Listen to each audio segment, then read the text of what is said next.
Sabi ng mga BBM, ang rally daw ngayon para kay Tatay Digong ay fake news. Hindi daw totoo, mga edited lang daw yon. Excuse me.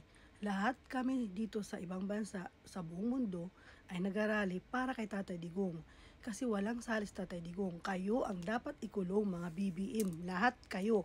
Kasi binabalik nyo na naman yung tanimbala sa airport. Iba-iba. Kung ano yung mga drug addict naglalabasan na naman. Samantalang si Tatay Digong, lahat nililinis niya. Yan ang dapat na maging pinuno sa Pilipinas.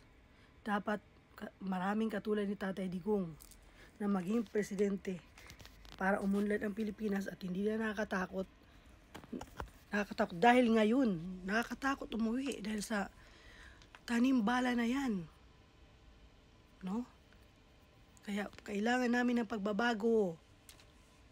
Si Inday Sara lang ang aming presidente, wala nang iba pa. Si Tatay Digong, balik nyo na. Dahil kinidnap nyo lang. Hindi naman talaga siya. Inano ng mga, na yan, mga isisiling kung hindi kayo ang nag-request. Dahil ikaw, Lisa Satanas, ayaw mong may sagabal sa mga masasamang balak nyo. Kaya nyo pinadampot si Tatay Digong.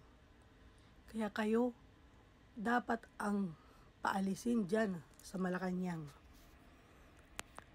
Pag hindi nyo papawis Tatay Digong, malamang lahat kami people's power para bumaba ka lang dyan sa Malacanang, BBM Bangag. Mga drug addict kayo, kaya kayo galit kay Tatay Digong kasi nililinis niya ang Pilipinas. Ngayon kayo ang mga sagabal, kayo ang mga satanas sa Pilipinas. Lumayas kayo. Huwag nyo nang hintayin na may mangyari pang people's power na katulad noon. Noon, fake yun. Hindi yun masama ang nung rally na yun. Pero ngayon, people's power ng mga tao para sa kabutihan ng lahat. Para sa pagbabago sa Pilipinas. Alam niyo pa ba yun?